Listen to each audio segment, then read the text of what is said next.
눈 내리는 겨울 숲을 배경으로 마음을 치유하는 따뜻한 이야기를 들려달라는 당신의 요청에 맞춰서 저희가 자료들을 깊이 들여다봤습니다. 오늘 우리가 함께 걸어볼 길은 신라의 사상가, 원효의 화쟁사상이에요. 이게 단순히 1300년 전의 낡은 철학이 아니라 분열과 소음으로 가득한 지금 우리 마음에 정말 고요한 눈처럼 쌓일 그런 지혜가 담겨 있더라고요. 화쟁. 네, 글자만 보면 다툼을 조화롭게 한다는 뜻이죠.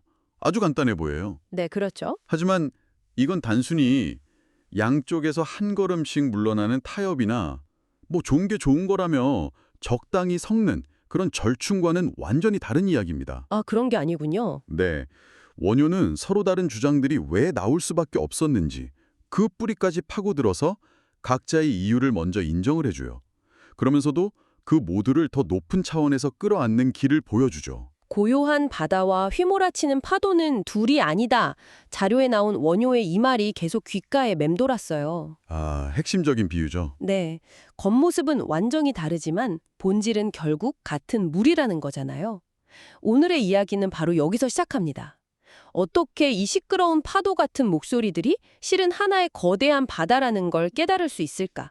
그 비밀을 함께 찾아가 보시죠. 원효의 화쟁사상을 제대로 이해하려면 그 출발점이 된 아주 유명한 일화부터 시작해야 해요. 네, 바로 해골물 이야기죠. 당시 최고의 학승이었던 원효가 동료인 의상과 함께 더 큰 배움을 위해서 정말 목숨을 걸고 당나라로 유학을 가던 길이었습니다. 맞아요. 지금처럼 비행기 타고 편하게 가는 길이 아니었죠.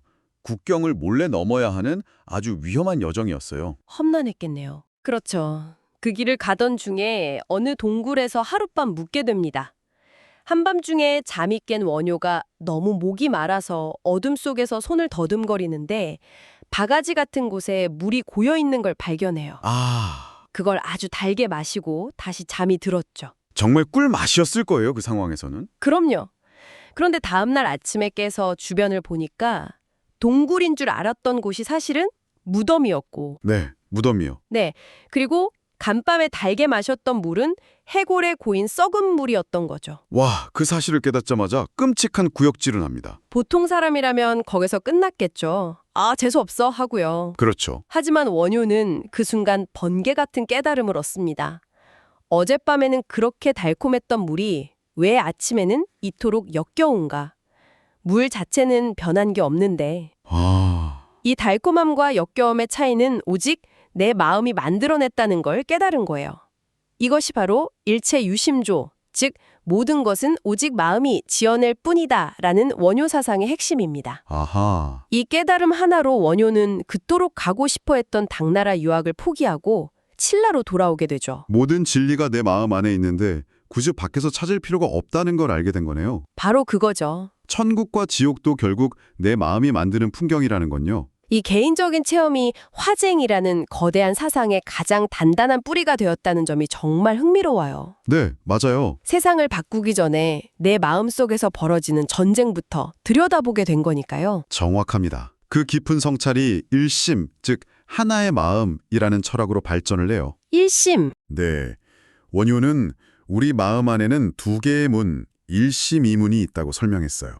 하나는 파도처럼 끊임없이 생겨나고 사라지는 현상 세계를 바라보는 생멸문입니다. 생멸문. 네, 기쁨, 슬픔, 옳고 그름 같은 온갖 분별과 다툼이 일어나는 문이죠. 아, 우리가 보통 세성을 보는 창문이 바로 그 생멸문이겠네요. 그렇죠. 하지만 그와 동시에 우리 마음에는 또 다른 문이 있다는 거예요. 바로 그 파도의 본질인 고요한 바다, 즉 변치 않는 진실을 보는 진여문입니다. 진여문이요? 네. 중요한 건 이 두 개의 문이 서로 다른 곳에 있는 게 아니라 하나의 마음이 가진 두 가지 측면일 뿐이라는 겁니다.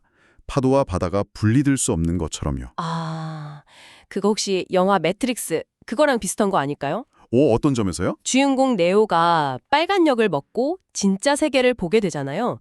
조작된 가상현실, 그러니까 생멸문과 진짜 현실인 진여문이 사실은 분리된 두 세계가 아니라 내가 어떤 안경을 쓰고 보느냐의 차이라는 걸 깨닫는 것처럼요. 와, 아주 좋은 비유입니다. 정확해요. 원효는 바로 그 진여문의 관점, 즉 바다의 관점에서 세상을 보려고 했던 거예요. 아하, 그 눈으로 보니까 파도들끼리 뭐 내가 더 높네, 내가 더 거치네 하고 싸우는 것이 무의미하게 보였던 거죠. 자, 그럼 원효는 그 바다의 눈으로 당시에 불꽃 튀게 벌어지던 사상적 논쟁들을 어떻게 바라봤을까요? 네, 그 구체적인 방법이 담긴 책이 바로 신문화쟁론이라고 들었습니다. 당시 불교계에 가장 뜨거웠던 10가지 논쟁을 다뤘다는데 대체 뭘 가지고 그렇게 치열하게 싸웠던 건가요? 당시 신라 불교계는 뭐랄까 최신 사상이 수입되는 거대한 아이디어 시장이자 전쟁터였어요. 전쟁터요? 네, 예를 들어 이 세상의 본질은 텅 비어 있다. 공고 보는 유식파와 중간파의 주장이 있었고요. 또 한편에서는 부처가 될 수 있는 씨앗, 불성이 모든 존재에게 이미 갖춰져 있다는 열반종의 주장이 있었죠. 이런 주장들이 서로 자기가 옳다며 격렬하게 대립하고 있었어요. 아니 근데 전문가님, 특히 세상은 텅 비어있다, 공은 주장하고 분명히 존재한다, 유는 주장은 이건 완전히 정반대잖아요. 그렇죠. 이건 정말 타협의 여지가 없는 모순처럼 들리는데요. 원효는 이 명백한 모순을 당시 사람들에게 어떻게 이해시켰나요? 아주 날카로운 질문입니다. 바로 그 지점에서 원효의 천재성이 드러나요. 그는 어느 한쪽에 손을 들어주는 대신 둘 모두를 끌어안았습니다. 아, 존재하는 것 유는 텅 비어있음과 다르지 않고 텅 비어있음 또한 존재하는 것 유와 다르지 않다고 설명했죠. 그게 무슨 뜻이죠? 이걸 현대적으로 한번 풀어볼까요?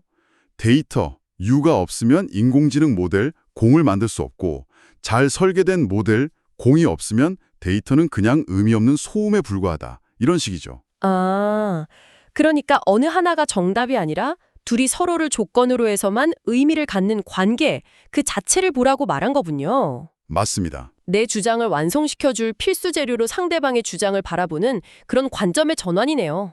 바로 그겁니다. 이게 바로 화쟁의 핵심이에요. 그는 이런 논리를 아주 정교한 방법론으로 뒷받침했는데 그중 하나가 개합이라는 기술입니다. 개합이요? 네, 개는 연다는 뜻이잖아요. 당신의 주장은 이러이러한 조건과 관점에서는 전적으로 타당합니다. 라고 상대방의 논리가 설 수 있는 공간을 활짝 열어주는 거예요. 아, 일단 상대를 인정하고 시작하는 거네요. 그렇습니다. 그런 다음에 합, 즉 합친다는 단계로 넘어가죠. 그리고 제 주장은 저런 조건 하에서 타당합니다. 자, 이제 보니 우리는 각자 더 큰 진실이라는 거대한 지도의 다른 조각을 보고 있었던 거군요. 함께 이 조각들을 맞춰봅시다. 라고 제안하는 방식이에요. 와, 상대를 꺾는 논쟁이 아니라 함께 더 큰 그림을 완성하는 지적인 팀플레이에 가까웠던 거죠. 듣기만 해도 마음이 편안해지는 대화법이네요. 이런 원효의 사상 때문에 한국 불교의 가장 큰 특징을 통불교 혹은 회통불교라고 부르기도 하잖아요. 네, 맞아요. 모든 것을 아우르고 통합한다는 아주 긍정적인 의미로 들리는데요. 네, 실제로 그런 의미로 널리 쓰이고 있죠. 하지만 그 용어가 처음 등장한 배경을 살펴보면 조금 복잡한 사정이 있어요. 복잡한 사정이요? 네, 통불교라는 말을 처음 쓴 사람은 1930년대 일제강점기에 활동했던 지식인 최남선입니다. 당시 일본 학자들이 조선의 문화는 독창성 없이 중국을 따라한 아류에 불과하다고 폄하하는 분위기가 있었거든요. 아, 우리 문화에 대한 자부심이 크게 훼손되던 시기였군요. 맞습니다. 최남선은 바로 그런 주장에 맞서기 위해서 원효의 화쟁 사상을 꺼내들었어요. 모든 것을 아우르는 원효의 철학이야말로 중국 불교와는 다른 우리 불교만의 독창성이자 우수성이라고 강조하면서 민족적 자긍심을 고취하려 했던 거죠. 아, 시대적 필요에 의한 일종의 웅변적인 표현이었던 셈입니다. 정말 아이러니하네요. 모든 다름을 끌어안으려 했던 화쟁 사상이 오히려 우리 것의 우수성을 강조하고 다른 것, 그러니까 일본과 선을 긋는 민족주의적인 맥락에서 사용되었다는 거잖아요. 하나요. 통불교라는 용어 자체가 당시 일본 메이지 시대에 유행하던 츠부교라는 말에서 영향을 받았을 가능성도 제기되고요. 아, 정말요? 네. 더 나아가서 이런 통합과 화합의 논리는 때로 국가 권력이 비판적인 목소리를 억누르고 국민총화 같은 이름으로 획일성을 강요하는 이데올로기로 악용되기도 했습니다. 원효가 의도했던 것과는 정반대의 결과가 나온 셈이네요. 맞습니다. 따라서 한국 불교의 특징을 통합이라는 하나의 단어로만 규정하는 건 원효 사상의 풍부함과 한국 불교의 다채로운 모습들을 오히려 축소시킬 위험이 있어요. 그렇군요. 중요한 건 통불교라는 용어 자체가 아니라 그 안에 담긴 다름을 틀림으로 보지 않는 태도, 그리고 내 관점만이 유일한 진리가 아닐 수 있다는 열린 마음일 겁니다. 요즘 SNS를 보면 누군가의 의견에 반박하고 결점을 찾아내는 것이 대화의 기본값처럼 되어버렸잖아요. 네, 그렇죠. 정치된 사회든 심지어 사소한 취향까지도 이 편과 저 편으로 나뉘어서 싸우는 게 일상이 되었고요. 1300년 전 원효의 목소리가 유독 오늘 더 크게 들리는 이유인 것 같습니다. 원효는 이렇게 말하는 것 같아요. 진정한 이해는 공감에서 온다고요. 공감이요? 네. 근데 여기서 공감이란 상대방의 의견에 무조건 동의하라는 뜻이 아닙니다. 네 말은 틀렸어라고 단정하기 전에 저 사람은 왜 저런 생각을 하게 됐을까? 어떤 경험과 환경이 저런 논리를 만들었을까? 하고 상대방의 입장에서 세상을 보려는 노력, 그 자체를 의미하죠. 아, 내가 지금 서 있는 곳에서는 보이지 않는 풍경이 상대방의 자리에서는 보일 수 있다는 걸 인정하는 태도네요. 맞습니다. 눈 내리는 숲을 멀리서 보면 그저 고요하고 하얀 세상이지만 숲속으로 들어가 보면 저마다 다른 모양과 크기를 가진 나무들이 각자의 방식으로 눈을 맞으며 서 있는 것처럼요. 소나무는 소나무답게, 자작나무는 자작나무답게요. 바로 그 모습입니다. 원효가 보여준 화쟁은 모든 나무를 똑같은 모양으로 만들려는 시도가 아니었어요. 네. 각 나무의 다름이 모여 비로소 아름다운 숲이라는 전체를 이룬다는 것을 아는 지혜였죠. 그래서 화쟁은 갈등을 피하는 소극적인 평화주의가 아닙니다. 네? 오히려 갈등을 통해서 더 넓은 진실로 나아가는 깨달음의 기회로 삼는 적극적인 실천인 셈이죠. 아, 이것이 원효가 우리에게 남긴 가장 큰 유산이자 오늘 우리가 회복해야 할 마음의 기술일 겁니다. 해골에 담긴 물 한 모금에서 시작된 작은 깨달음이 결국 모든 이론과 사상을 끌어안는 거대한 바다, 일심으로 흘러갔네요. 네, 원효의 화쟁은 단순히 논쟁을 멈추는 기술이 아니라 나와 다른 세상을 대하는 깊은 태도였습니다. 맞습니다. 마음에 고요함을 주면 세상도 고요해진다. 겨울숲의 깊은 침묵처럼 우리 마음속의 소란을 잠시 잠재울 때 비로소 그동안 들리지 않았던 상대의 목소리가 들리기 시작할지도 모릅니다. 당신이 보내주신 자료들 덕분에 원효의 지혜를 따라 따뜻한 여행을 할 수 있었습니다. 그런데 여기서 한 가지 질문이 남습니다. 네, 우리가 역사 속에서 보았듯이 화합과 통합이라는 숭고한 가치는 때로는 비판의 목소리를 잠재우고 획일성을 강요하는 위험한 도구로 던질되기도 했습니다.